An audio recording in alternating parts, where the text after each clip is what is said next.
Jadi kita itu senantiasa berhadas. Nah kalau ibadah tuntutannya harus suci dari hadas, maka kita disyariatkan untuk berwudu.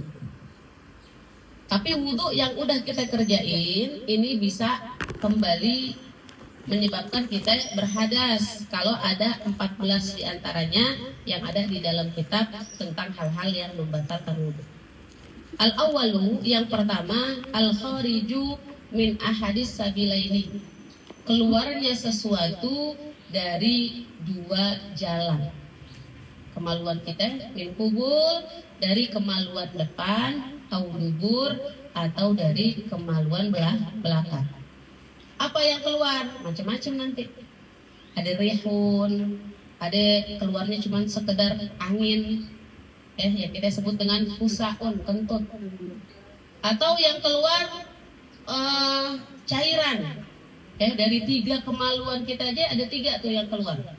Jadi ada baul, air kencing, ada wadi, air keputihan, ada lagi damun, darah, ada lagi satu lagi namanya madhi. Kalau wadi ini Bu bisa keluar dari manusia, orang kita, walaupun di bawah sebelum masuknya usia baligh.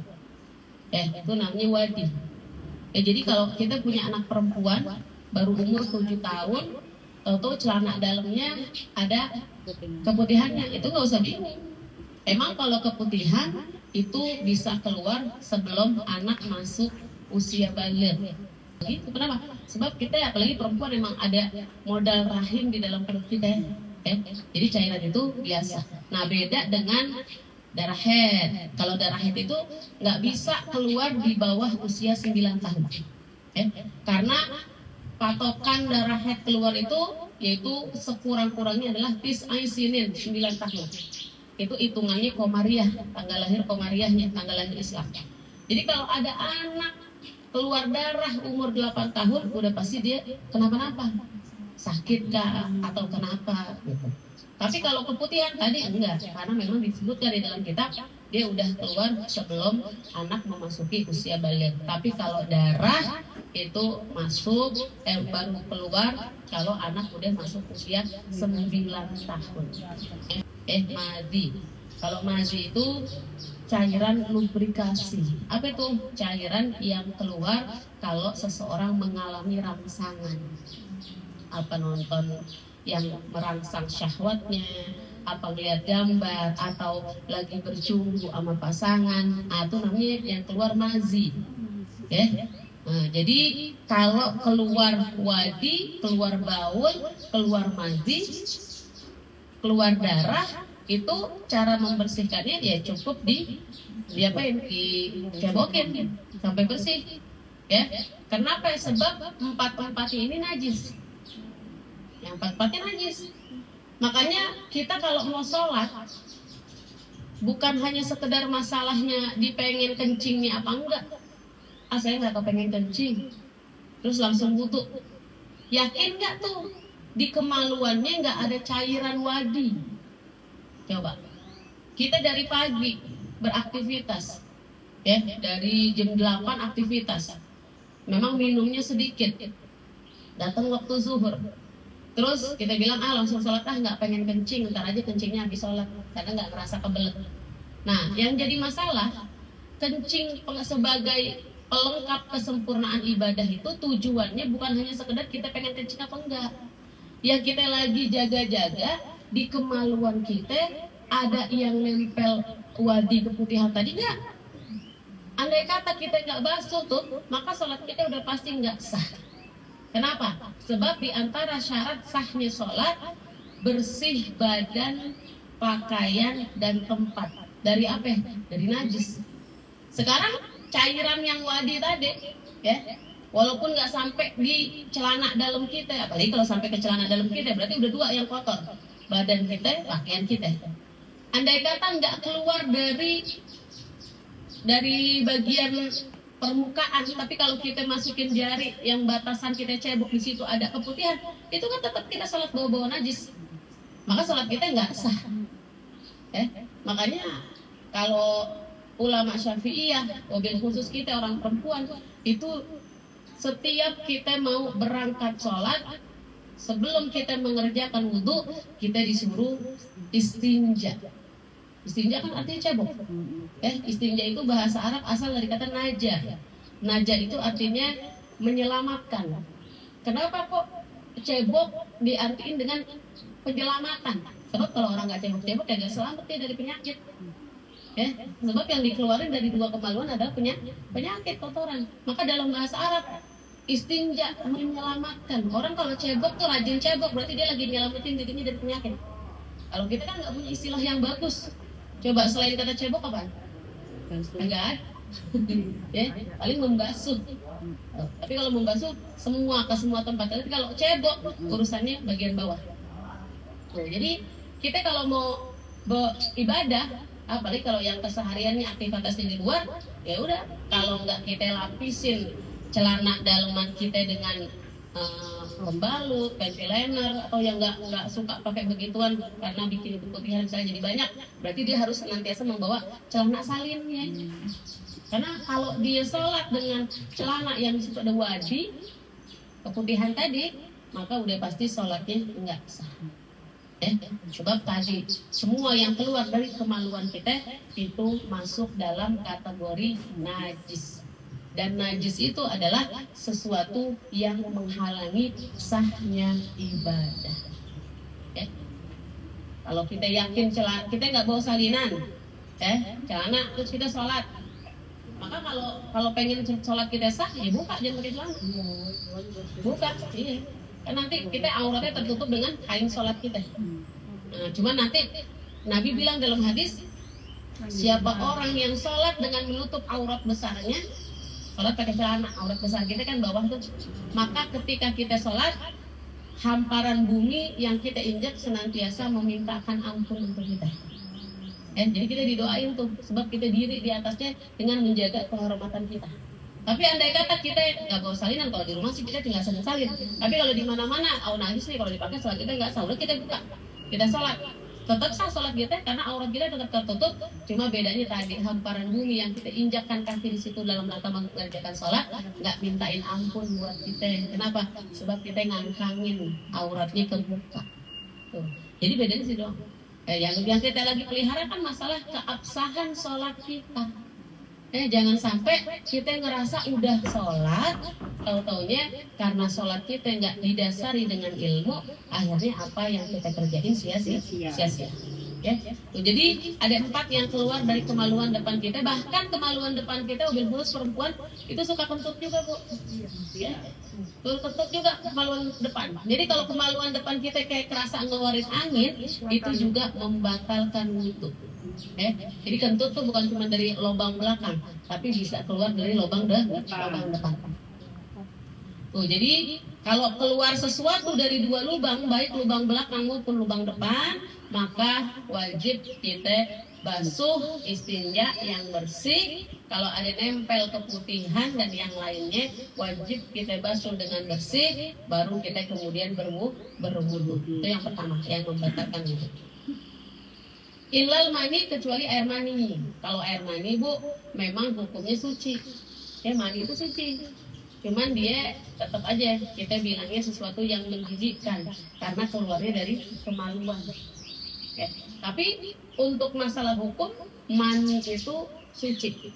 Andai kata dia nempel di daster kita, kalau kita yakin yang nempel cuma mani, nggak ada cairan mazinya, maka tuh daster bisa tinggal dikerok. Kalau dia udah kering, dipakai sholat boleh. Kenapa? Sebab mani itu adalah asal muasal dibentuknya manusia, dan tidaklah Allah menciptakan manusia dari barang yang najis.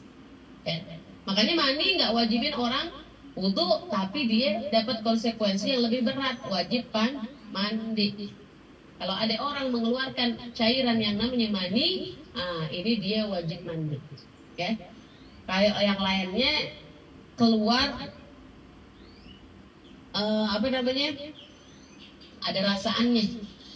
Kalau keluar air kencing, berasa ada yang keluar keputihan juga sama kan, berasa kita ngeluarinnya. Kentut juga sama.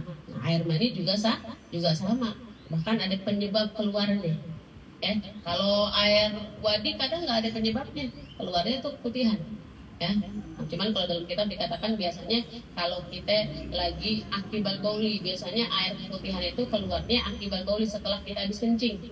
Kalau kita habis kencing, kita cebokin tuh berasa licin tuh kemaluan kita. Jadi setelah kencing biasanya keluar tuh penghantar ada itu wadi keputihan. Atau orang lagi banyak kerja, banyak kecapean, itu juga suka keluar yang namanya air wadi. Kemudian yang menyebabkan batalnya wudhu zawalul akli, yaitu hilangnya akal. Hilangnya akal macam-macam nanti. Ada yang akalnya hilang dengan sebab tertidur, ada yang akalnya hilang dengan sebab dia pingsan. Ketika seseorang akalnya hilang, maka dia batal wudhunya. Ibu wudhu terusnya nungguin waktu sholat masih kelamaan, rebak-rebakan, nggak taunya melenyap, batal tuh wudhunya. Harus wudhu ulang lagi. Atau ada orang yang punya penyakit, misalnya ayan, begitu dia udah wudhu, tahu-tahu kambuh penyakitnya, hilang dah tuh akalnya. Ketika penyakitnya datang, maka wajib lagi dia berwudhu. Kecuali nanti binaumin zawalul akli, hilangnya akal binaumin dengan sebab tidur, awwairihi atau yang lainnya yang menyebabkan akalnya hilang. Seperti tadi dia pingsan kah, atau dia minum sesuatu yang menghilangkan akalnya, atau dengan sebab sakit yang datang kepada dirinya. Kecuali nggak batal nih wudhu kalau ada orang naum tidur tapi tidurnya dalam keadaan qa'id, yaitu dalam keadaan duduk. Mumakkinin, yang mana duduknya ini maka ada tahu minal ardi, nempel tuh yang namanya lobang duburnya dengan tempat duduknya dia, walaupun duduknya di bangku, yang penting pantatnya nempel. Sebab kalau pantatnya nempel ke tempat duduknya, dimungkinkan satu-satunya hal yang bisa membatalkan wudhu waktu tidur apa? Kentut kan? Banyak nggak ada orang yang lagi tidur nggak berasa tuh dia kentut? Suami kita tuh kentut kencang biasa. Ini benar itu minum orang. Ya jadi nggak sadar. Dipinjam dulu. Kenapa? Maka dibilang orang kalau lagi tidur zawalul akli, akalnya hilang karena memang begitu. Nabi itu bilang dalam hadis, idza namatil ainan istatlaqal wiqa. Al ainani wika usahi. Hadisnya kata Nabi, al ainani wika usahi. Mata itu gemboknya dubur. Jadi kita punya mata ini menjadi gemboknya dubur kita. Artinya dubur kita kekunci kalau mata kita masih melek. Coba kalau mata kita melek begini, kira-kira kalau kita pengen kentut kita keluarin nggak di sini? Tahan. Kita tahan. Malu kita, pergi dulu ke sana. Yang jauhan mau ngapain? Enggak, mau ngelihat motor, masih ada ya. Nah, kenapa? Sebab mata kita menjadi gemboknya lubang bawah kita. Nah, kemudian idza namatil ainan istatlaqal wika. Kalau mata kita tertidur, maka gemboknya copot. Nggak ada yang jagain tuh lubangnya. Maka tadi banyak orang yang lagi dalam keadaan tertidur, padahal orangnya maluan banget. Begitu lagi nginep bareng-bareng dia tidur duluan, tentunya kentut kencang banget. Tuh, malu nggak dia? Nggak malu, orang dia tidur dia kagak sadar. Tuh, jadi satu hal yang bisa terjadi pada orang yang lagi tidur, satu hal yang bisa membatalkan wudhunya adalah dengan keluarnya angin dari lubang belakangnya tadi. Maka ketika orang tidur tapi pengen wudhunya kagak batal, dia jagain tuh lubangnya dengan apa? Dengan menempelkan duburnya pada tempat duduknya. Tadi saya bilang mau duduknya di kursi, mau duduknya di ubin begini, yang penting pantatnya nempel. Nah, kalau kita orang perempuan, kalau wudhu kita pengen kagak batal, kita disuruh duduknya selonjoran. Kalau orang laki nih duduknya begini bersila, dia pantatnya tetap ada yang ngejagain biar angin kayak keluar. Tapi kalau perempuan kita tetap ada celah keluarnya angin. Maka kita disuruh selonjor. Kalau selonjor rapat tuh semua, nggak ada jalan keluar. Kenapa? Sebab yang namanya angin kalau keluar dia butuh celah. Maka ketika pantat kita yang rapat, nggak ada tuh celah angin keluar. Maka itulah yang menyebabkan kalau orang udah punya wudhu, dia kemudian tidur tapi dalam posisi duduk, maka tidak membatalkan wudhu. Ya kita mah jarang-jarang nungguin sholat. Yang ada waktu sholat udah datang kemana tahu, kitanya belum sholat. Cuman kalau kita lagi umroh, biasanya kita sering tuh nungguin waktu sholat. Maka supaya wudhu kita terpelihara, kan wudhunya jauh kamar mandinya. Ya itu cara mensiasatinya, kita tetap dalam keadaan duduk pada kerjaan nungguin waktu sholatnya tadi. Ya, walaupun nanti yang penting nggak keangkat pantatnya, walaupun nanti sambil senderan ke tembok misalnya. Ya.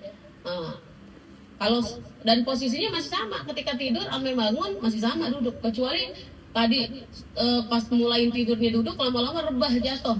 Ya begitu bangun mendusin udah bukan posisi duduk, maka sudah membatalkan daripada wudhu. Itu yang kedua ya. Kemudian yang ketiga, bertemunya dua kulit antara laki dan perempuan. Cuman syaratnya kabiro ini dua-duanya udah sama-sama dewasa. Dibalik dua-duanya. Ya jadi kalau saya orang khususnya ajnabiyah ini, ya, laki perempuan, syarat pertamanya kabiro ini dua-duanya udah sama-sama dewasa, udah sama-sama udah balik. Yang kedua, ajnabiyah ini yaitu orang asing yang nggak ada hubungan nasab, hubungan darah, nggak ada hubungan dengan sebab kehalalan dengan pernikahan dan yang lainnya. Min ghairi hail, tanpa adanya penghalang. Tadi kalau kita nggak ada hubungan persaudaraan, darah atau dengan sebab musyawarah pernikahan, maka ketika dua yang bertemu kulitnya adalah laki dan perempuan, kemudian dua-duanya sama-sama orang yang udah dalil, kemudian orang asing, ya, maka itu membatalkan daripada wudhu. Ya. Sekarang kita sama suami kita, kan yang nggak batal wudhu itu pertama dengan sebab nasab. Nasab itu artinya darah. Ya. Jadi ada orang yang nggak batal wudhu dengan kita, itu dengan sebab dia sedarah dengan kita. Siapa di antaranya? Kalau dari Al-Quran yang diajarin ngomong orang laki, ya hurrimat alaikum ummahatukum. Orang laki nggak batal sama ibunya, kemudian ame adiknya, ama kakaknya, ama anak adik dan kakaknya ponakan, kemudian ama saudara-saudara emaknya, saudara-saudara bapaknya. Nah itu yang nggak bikin batal. Jadi kalau kita perempuan nih nggak batal sama siapa? Yang pertama sama bapak kita nggak batal tuh. Siapa lagi terus ke atas? Ama kakek kita nggak batal, ama kakek buyut kita nggak batal kalau masih ada, terus ke atas nggak batal. Terusnya lagi nggak batal lagi sama siapa kita? Sama anak-anak kita. Kita punya anak laki nggak batal, kita punya cucu laki nggak batal, terus ke bawah. Terus nggak batal sama siapa lagi? Sama saudara-saudara kita. Kita punya abang, kita punya adik, itu nggak batal. Ntar nggak batal lagi sama siapa? Sama saudara-saudaranya bapak. Kalau bahasa Arab, paman dari bapak disebutnya ammun, ya ammun. Nah, bibinya ammatun, orang Arab bisa bilang ame. Nah, ini nggak batal kita. Ini paman sama bibi langsung dari bapak kita. Terus kalau paman kita punya kalau bibi kita punya suami, batal kita karena bukan bibi kita langsung. Ya, itu masih bisa nikah sama kita. Ada kata bibi kita meninggal. Terus siapa lagi? Saudara-saudara emak kita. Kita sebutnya orang Arab bilangnya khal, beda tuh sebutannya. Hale, orang Arab bilang hale sama halati. Nah, itu namanya bibi dari ibu. Kalau amun ammatun, bibi sama paman dari bapak. Kalau halun halatun, halatun itu bibi dari ibu. Itu nggak batal sama kita. Ntar anaknya sepupu kita, itu batal sama kita. Sebab kenapa? Kalau sepupu udah beda darah sama kita. Benar-benar udah beda. Dia dari bapak dan ibu yang berbeda. Kalau paman, dia masih satu darah sama bapak kita, maka kita kagak batal. Makanya sepupu sama sepupu boleh nikah. Karena nanti orang yang nggak batal wudhu sama kita disebutnya mahram. Ya, Kita dari dulu salah sebut namanya muhrim, sebenarnya yang benar mahram. Mahram itu adalah orang yang haram menikah dengan kita. Ya tadi ada tuh, kita haram nikah sama bapak, haram nikah sama kakek, haram nikah sama anak, haram nikah sama ponakan, anaknya kakak, anaknya adik, haram nikah sama paman kita, dari ibu kah, dari bapak. Itu namanya mahram dengan sebab nasab darah. Ntar ada lagi mahram haram nikah dengan sebab musorohah, dengan sebab pernikahan. Siapa? Mertua kita. Kita nggak batal wudhu tuh mertua kita, si bapak mertua kita kalau datang, walaupun kita punya wudhu, cium tangan. Jangan sampai ada mantu kagak pernah cium tangan sama mertuanya. Kenapa? Bukan mahram. Enggak selamanya, walaupun nanti kita bercerai, hidup mati kah, dia tetap mahram kita. Kenapa? Karena sebutan nenek dari cucu kita nggak bakalan hilang. Salam. Jadi nggak boleh, nggak yang namanya dengan sebab pernikahan ada mertua itu selamanya dulu. Kemudian ada lagi anak tirik, anak bawaan dengan syarat udah duful, mak bapaknya udah melakukan hubungan. Ya. Jadi udah nggak batal tuh. Misalnya emaknya nikah lagi bawa anak perempuan, maka nanti bapak ke anak udah nggak batal wudhu. Ya kalau bapak dan ibunya udah duful, udah melakukan hubungan. Jadi nggak boleh tuh kapan emaknya meninggal atau nikah sama anak tirinya, nggak boleh. Jadi dia nggak batal wudhu tapi tetap nggak boleh jadi wali nikah karena bukan walinya si anak pada nasab. Cuman untuk masalah batal wudhu jadi nggak batal. Ini untuk kemudahan tuh, kalau selamanya nggak jadi mahram lah repot banget, dia udah serumah tuh. Jadi ada mertua, ada anak tiri itu nggak batal wudhu. Ntar ada lagi kalau yang tadi disebutin nasab, mertua, anak sambung, itu namanya mahramnya mahram mu'abbad, mahram selama-lamanya. Tadi saya bilang mau bercerai tuh, udah meninggal, suami kita udah meninggal, maka tetap kita nggak bakalan batal sama mertua kita. Kenapa? Selama-lamanya mahramnya. Tapi nanti ada lagi namanya mahram mujamma. Apa sih? Tetap dia haram untuk dikumpulin bareng. Maksudnya apa? Ketika ada orang laki nikah sama kakak, nikah sama kakak kita, maka nggak boleh nih si suami nikahin adiknya. Jadi memperistri kakak sama adik nggak boleh. Kalau turun ranjang beda kasus. Ketika udah bercerai atau udah meninggal kakaknya, terus dilihat kayaknya dari ponakannya udah nyaman sama adiknya dan adiknya belum nikah, boleh dia nikah. Maka namanya mahram mujamma, yaitu haram untuk mengumpulkan jadi satu. Ya, kenapa di satu waktu jadiin adik berakat, ada kakak beradik jadi istri. Atau mahram mujamma juga nggak boleh apaan? Ponakan sama bibi. Itu juga nggak boleh.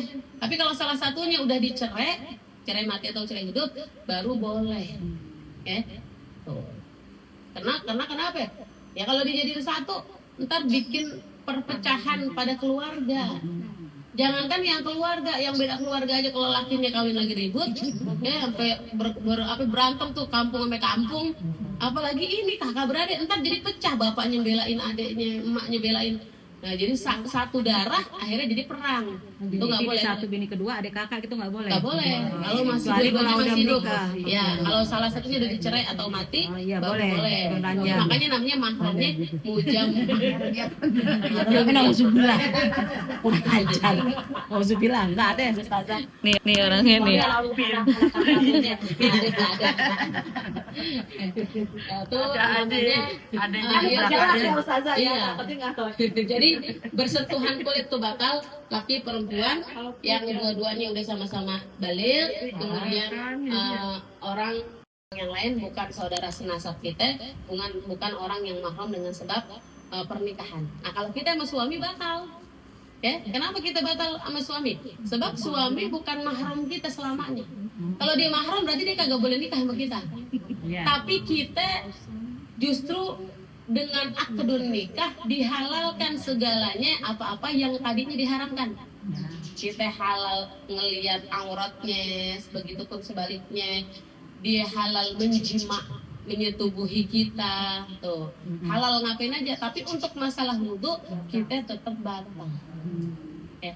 Nah, lagi-lagi beda dengan mazhab yang lain. Kalau mazhab Imam Malik, Imam Abu Hanifah itu mengatakan wudhu itu nggak bikin apa persentuhan kulit nggak bikin batal. Ulama-ulama kita kalau ada hadis ngambil dalilnya dengan pemahaman masing-masing. Jadi Imam Syafi'i nariknya lain lagi. Imam Syafi'i itu kan mazhab yang paling rapi, paling penuh dengan kehati-hatian. Kata Imam Syafi'i, ulama-ulama Syafi'iyah mengatakan kalau ada hadis riwayat Sayyidatina Aisyah mengatakan bahwa ketika Rasulullah sholat mau sujud, ada kakinya Sayyidatina Aisyah, kemudian Rasulullah menggeser kakinya, kata ulama Syafi'iyah, nggak mungkin istrinya Rasulullah sholat dalam keadaan kakinya ngablak, kebuka kayak kita. Kalau kita kan tidur pakai daster, bangun daripada kemana itu dasternya? Tinggi banget ya, saking lasangnya. Agak ada ngangkat kali. Ada menganga Ustazah. Kalau istrinya Rasulullah nggak mungkin tidurnya jabrah kayak kita. Jadi udah pasti ketika Rasulullah menggeser kakinya Sayyidatina Aisyah, itu ada hailnya, ada penghalangnya, nggak langsung kulit Rasulullah bertemu dengan kulit kakinya Aisyah. Nah sekarang kalau sahabat mengatakan Rasulullah kalau pergi keluar mau ngerjain sholat nyium istrinya, udah pasti kan yang dicium sama Rasulullah bagian kening atau kepalanya. Mungkin nggak istrinya Rasulullah terlihat dengan para sahabat, aurat wajahnya terlihat. Orang Arab nikopnya bahkan ada yang sama sekali mata nih nggak kelihatan. Udah pasti kalau dia menghantarkan para istrinya Nabi menghantarkan Rasulullah dan keluar rumah, udah pasti mereka dengan menutup auratnya yang sempurna. Maka ketika sahabat bilang mencium, udah pasti yang dicium adalah bagian dari himarnya, bagian dari hijabnya, bukan jidatnya langsung. Andai kata kita pakai jilbab begini juga kan, yang dicium apanya? Sininya.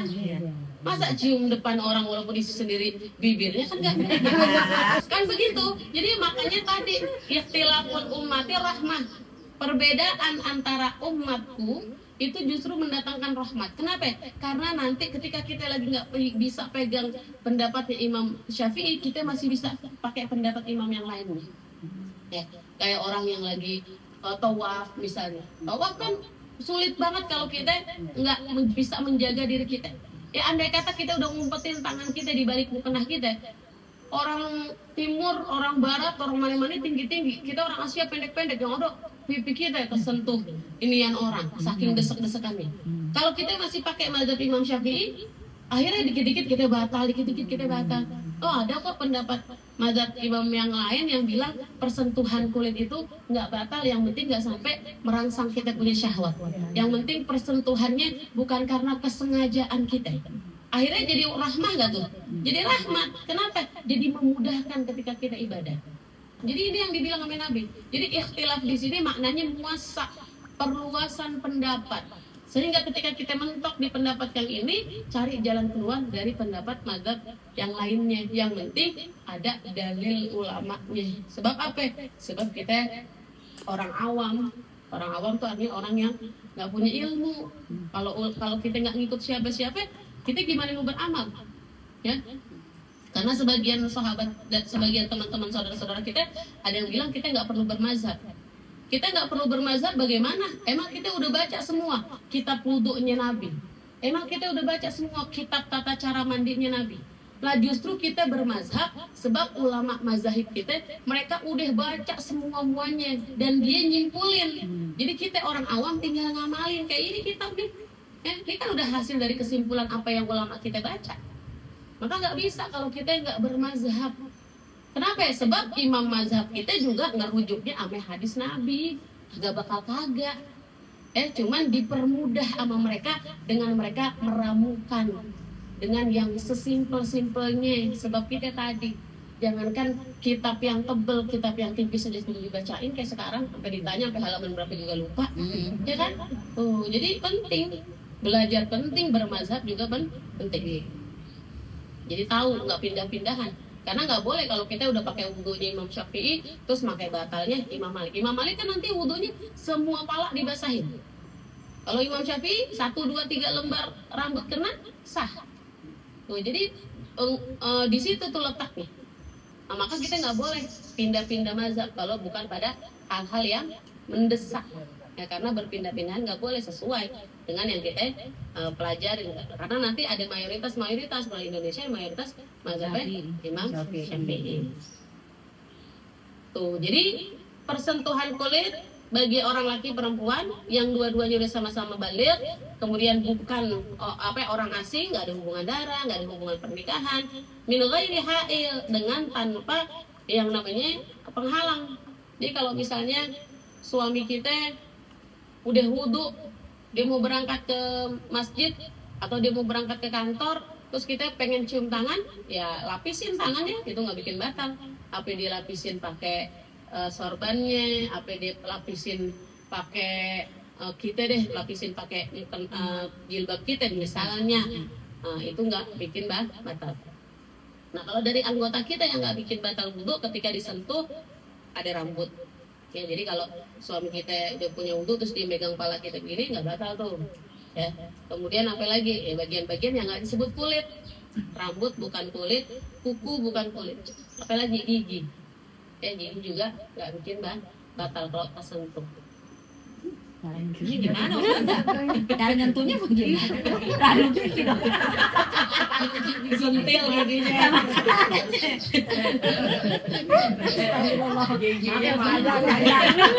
Nggak ngebayanginnya aja.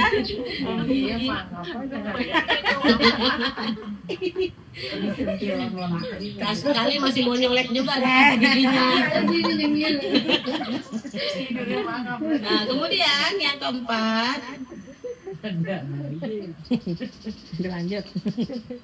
lanjut Ustazah, lanjut. yang keempat masuk kubulil adami, yaitu menyentuh daripada kubul, kemaluan depan.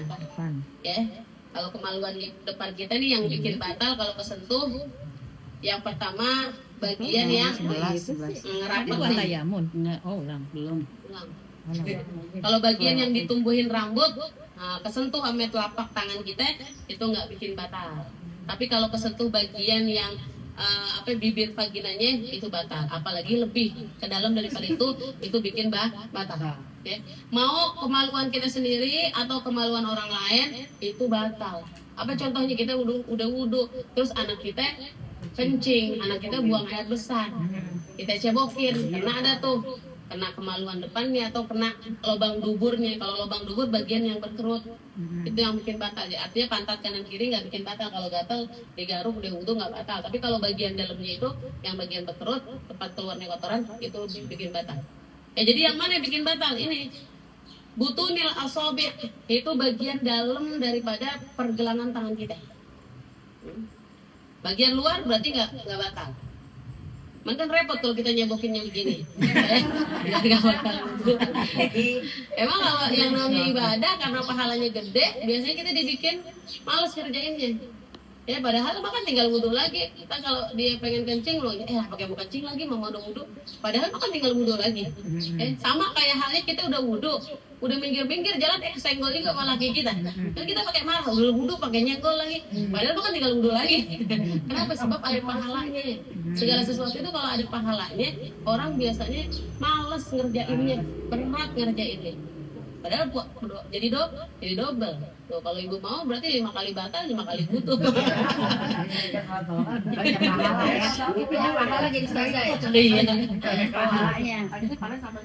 Kalau orang laki zakarnya, ya jadi kemaluannya tuh secara keseluruhan itu kalau kepegang membatalkan. Ya jadi kalau kita nyebokin anak kita kepegang tuh, ya saat ininya nih maka batal. Jadi bukan cuma ujungnya doang, semuanya tuh bagian zakarnya kalau kepegang sama telapak tangan kita itu bisa batalin daripada wudhu.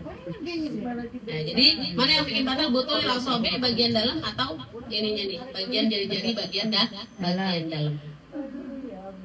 Sudah selesai hal-hal yang membatalkan daripada wudhu. Sekilas kita ulang lagi biar kita tahu nih kira-kira kita udah wudhu batal apa kagak nih wudhu kita, kan gitu.